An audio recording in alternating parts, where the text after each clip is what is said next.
Wake up. You're in a pitch-black maze of tunnels lit only by truths and untruths. You walk these tunnels. You don't know which light to follow. You go blindly along until you find yourself in a cavern filled with people who all believe. They only see the light and block out the dark. It's a safe cavern in that way, but it's a little too safe. You decide to part with them to forge out on your own and explore.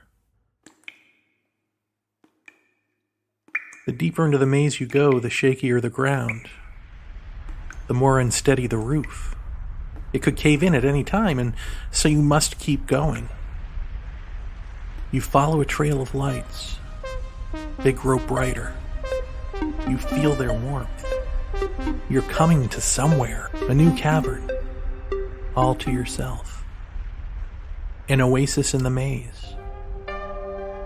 You stay for as long as you can, but eventually the rumbling and shaking of the cavern itself make it clear to you that you've got to keep going. And so you do. But now you're less scared, more sure-footed. You see a pattern to the lights, and you follow that pattern.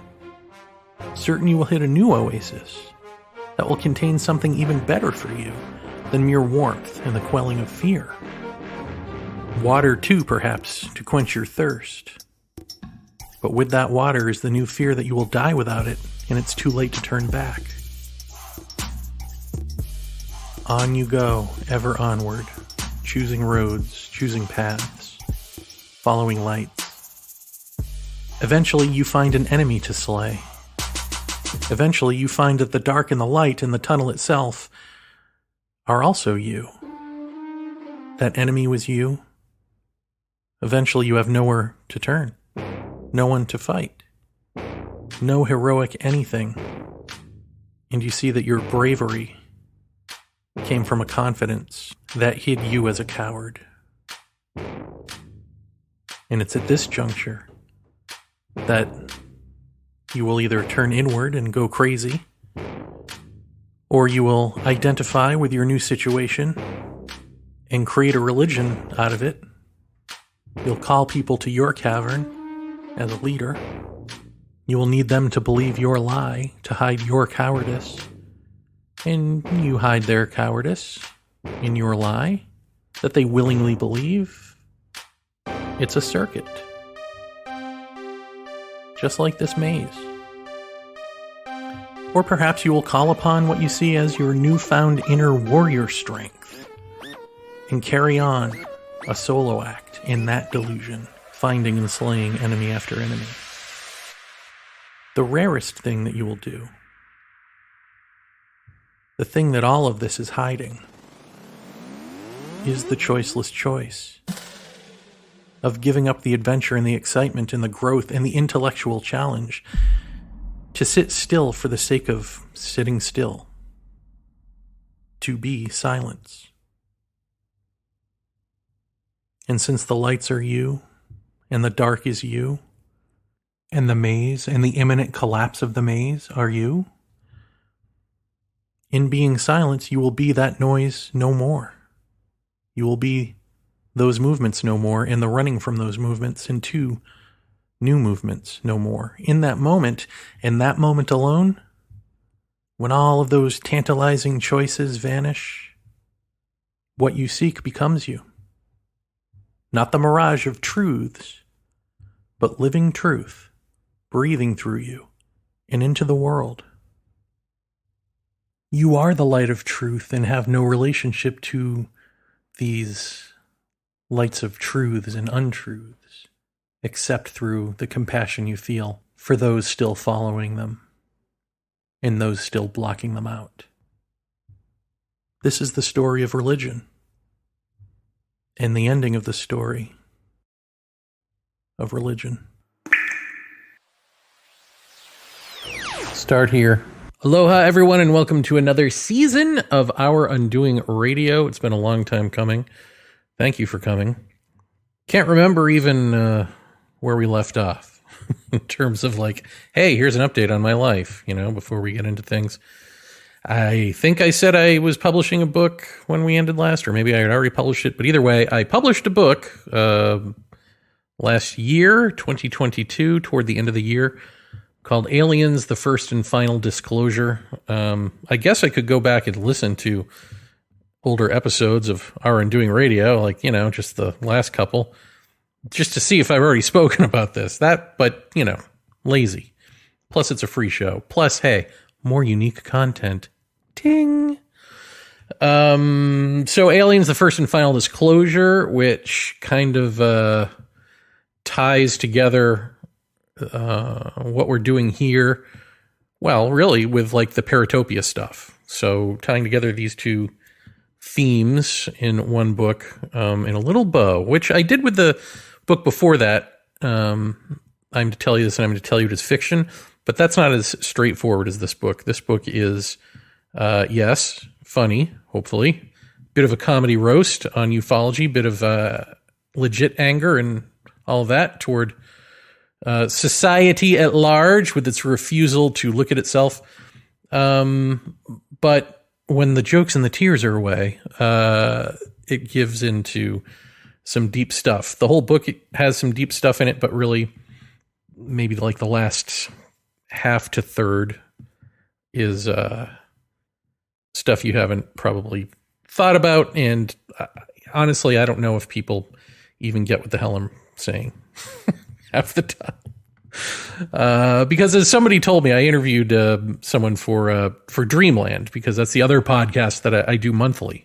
Dreamland with Whitley Strieber once a month is now me. The last Friday of every month is me interviewing people, usually. So I interviewed someone who said he had read my book and had some like sort of psychic experiences, or perhaps awakenings, probably experiences is more true, in conjunction with having read it and understood it. And he said he had to read certain things several times before he got the full meaning of what I was saying, and that he has to do that a bit. And, I don't know how this comes off as like a humble brag or whatever, but like when I write things, with flippant language and comedy language and all that, I feel like it's making the pill easier to swallow. It's like the sugar. But maybe it isn't. Maybe just depth is depth, and if you're not on the same page with it going into it, it's like, it still doesn't. There's no amount of sugar that can make the pill go down. You still have to read it several times. Because I'm not using like technical language or anything, but maybe I'm just so used to hearing my own thoughts in my own head that when I commit them to paper, I think, oh, everyone should be able to get this. And maybe it takes a minute. But either way, I do thank him and all of you who have been reading it for reading it. And frankly, not that I'm looking for a place to go next, but I don't know where to go next. I mean, do I keep podcasting? Do I keep writing books? I know later this year, I'm actually going to be in someone else's book as either a chapter or a feature in a chapter. So that's interesting. We'll see what comes of that. Does that somehow magically lend legitimacy to me in some way when someone else speaks of me? I don't know. Probably, but it's sad that it is that way. But Paratopia certainly is still going on. And in fact, I think this year, if not by now, soon, we'll be adding on to that. So Paratopia releases on Fridays on the Our Undoing Radio Network. And on Sundays, I'll be releasing the Paratopia Live, because I think we start doing Paratopia Live pretty soon. So that'll be 3 shows, including this, on this year feed. But all of this, of course, costs money. So if anyone out there in listener land who's not buying my books wants to contribute, go to ourundoing.com. There is a donations tab. Please do consider keeping this all up and running, because I forget how expensive it is. Because I don't, I see bills like yearly mainly. And when they all come due, it's like, oh, oof, right. For the website and for this podcast, between the two, it's a lot because you've got Vimeo, you've got the web hosting, you've got the Podbean for this show, you've got the domain name. What else? The media storage company I use. These are all too much, too much for no return. And since I refuse to run ads on this thing, it's becoming a bit of a problem. Not going to lie. So again, please do consider donating at ourundoing.com. Keep this puppy afloat, or buy my books. That's great. Kindle, paperback, Amazon, blah. Review them. Reviewing them helps. Review this show wherever you listen to it. That helps. Spread the shows, spread the books, spread the word, all of that. Because I'm not about to pay for fake reviews of anything. Help me! Help me! Wait. There's another tunnel up ahead. It looks very different from all of the caverns we've explored, all the tunnels we've explored. And yet, here it is, part of the same system. I thought we were out of this damned cave for good, but I guess maybe in time it never ends. Ironic that. You can see, running along the floor of the tunnel, roots going from this dank, mossy, cavernous space, this winding, dark tunnel, into the shiny, new, completely straight, climate-controlled chrome tunnel. These roots can join the tunnels. And the roots I see are the future as a concept. The future as a concept is the root of the religions from Christianity to science. Whether you're focusing on doing right by Jesus or learning new things to add to humanity's body of knowledge, both are to advance you in this life or the next. But if this shiny, airtight, perfectly lit, invented add-on cave is conjoined at the roots with that of religion, and religion is supposed to be the old way, the broken way, the way of the ironically unenlightened, that is to say, intellectually unenlightened, then are we evolving mentally and socially the way we say we are in these modern scientific times? Or are we an unbroken line of evolving power structures, dictating how the world is, which colors and represses various qualities of our views and our lives for a while? But, of course, then we switch it up with the next power structures. Do we move from repression to repression, or do we become more free in time? And here is where we hotly debate spiritual evolution versus technological innovations, boldly asserting that our intellectual capacity has far out-evolved our spiritual state of being, our spiritual evolution.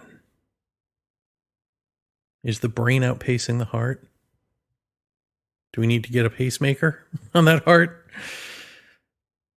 Or is it that there is no spiritual evolution? None. No learning, no growth. These concepts, they get in the way of waking up. Waking up. Total transformation. That's it. That's all of it. It's not evolution. It's out of your hands. The problem is, or the thing that trips us up in this, is that there is personal growth. Personal growth, which includes the move from brain to heart. But that personal growth is psychological. It takes time. Growth takes time. And when you do so move, it feels ecstatic. If you live in a culture that fosters heart, then you don't really need to move from brain to heart, right? But you still need to grow into an adult from a child and go through all the rites of passage. There's that personal growth. learning from your mistakes and all of that. But if you come from a brainiac culture like ours, you then also need to, well, move from brain to heart. And when you do so move, it feels ecstatic. Because in truth, heart transcends and includes brain. But the way we live, we tend to live in brain in denial of heart or pay lip service to heart.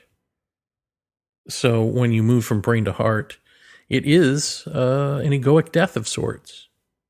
It's not the full deathy death of of bringing you to nothingness, but it is nonetheless a transformative moment. And this transformative moment is ecstatic, which tricks you into believing that you've evolved spiritually. And, maybe loosely in a sense, but really what it is, authentically, for sure, is being properly contextualized internally in the healthiest way possible, where heart is transcending and including brain, not brain living in denial of heart or in control of heart.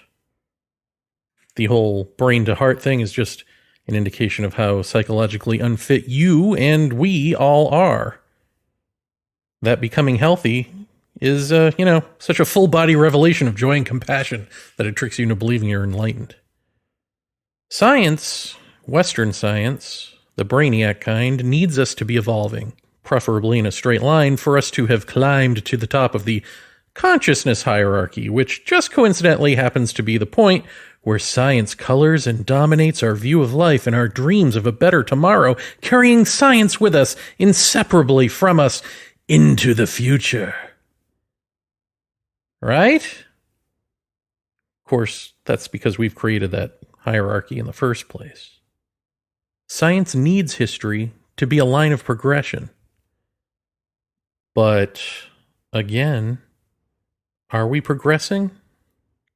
If we're wandering a new, shiny, straight, climate-controlled chrome tunnel that is an extension of the winding, dank, mossy rock tunnel we were just in, and if we cheer along with the new crowd that behaves suspiciously, fundamentally, as the same old crowd, taking our orders on how reality is ordered by people who speak a specialty language but don't call themselves priests.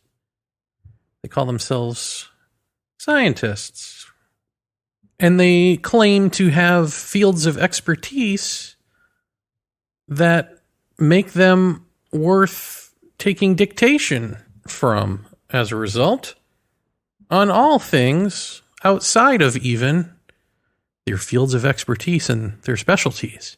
I mean, just try getting Neil deGrasse Tyson or, well, any of them really, to not talk about psychology and physics and cosmology and archaeology and biology and, pontificating on aliens, on the future, on where we're going, on how the humans should be progressing, whether or not we should become robots, whether or not we should implant ourselves into a virtual reality landscape, whether or not there's God, whether or not, they end up taking the arc of religion, don't they? They end up talking about religion. They claim to be debunking things, but really they're just controlling the dialogue. And they don't want any of us to speak over them because we're not the specialists that they are. But again, the gaslighting here is that they're speaking outside of their own expertise to promote their worldview. And because they can put on a suit and tie, and because they can speak a specialist language, and because they do know very smart things, they do know the maths, some of them, that means that they know the heart.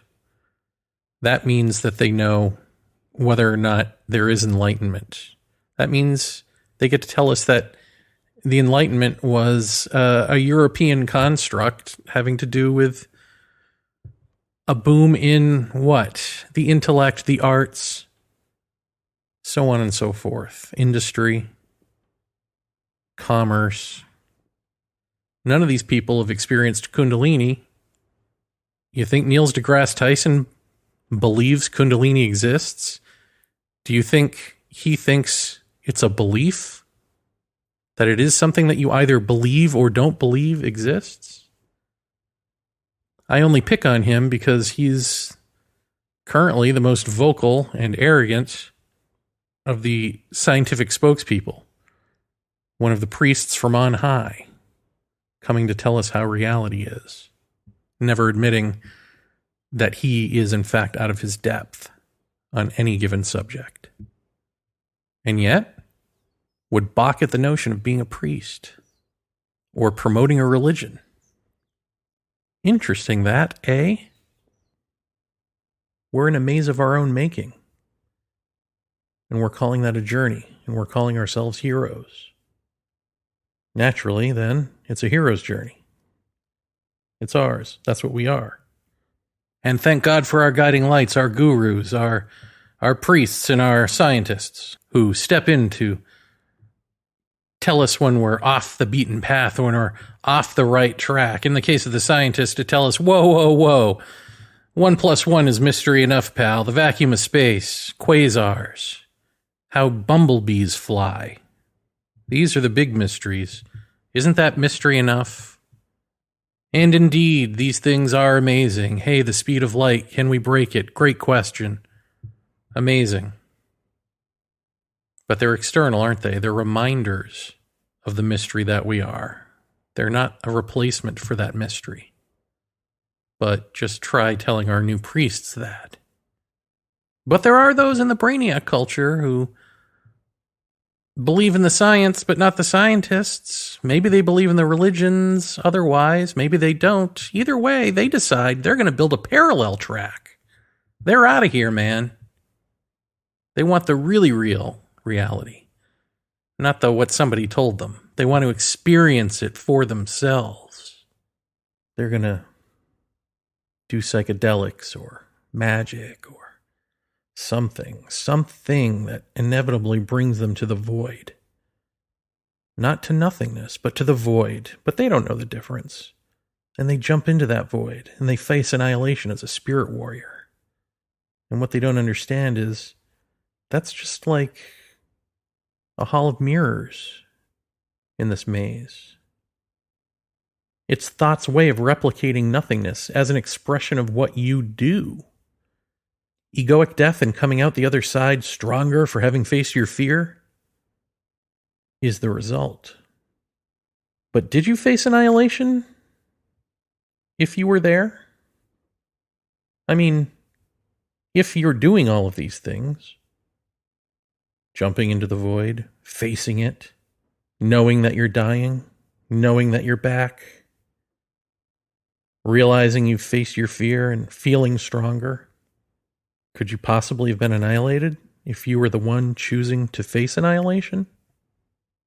No. The void, that void, which many of you have probably never heard of, but maybe many more actually have heard of this void, this nothingness, which is a place, a space that you end up either through psychedelics or maybe even through some sort of meditation or even just spontaneously. If there's a you there experiencing it, it ain't nothing.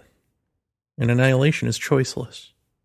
Anything else is wandering the maze of religion that you thought you'd left behind because you were better than that, or because you saw more, because you intuited, you felt that there had to be more than what your parents taught you, your culture taught you, or what they forgot to teach you, or what they just were ignorant of in the first place. The journey from ignorance is into further ignorance. But we don't know that. It's hard for us to know that because we're the ones doing it, right? And in all other circumstances in life, when we decide to make the better choices for ourselves, when we stand up for ourselves, when we change our life path, change our outlook, change the way we even allow people to treat us because we're sick of toxic relationships. So whenever we do something on behalf of ourselves for the good, there's a result.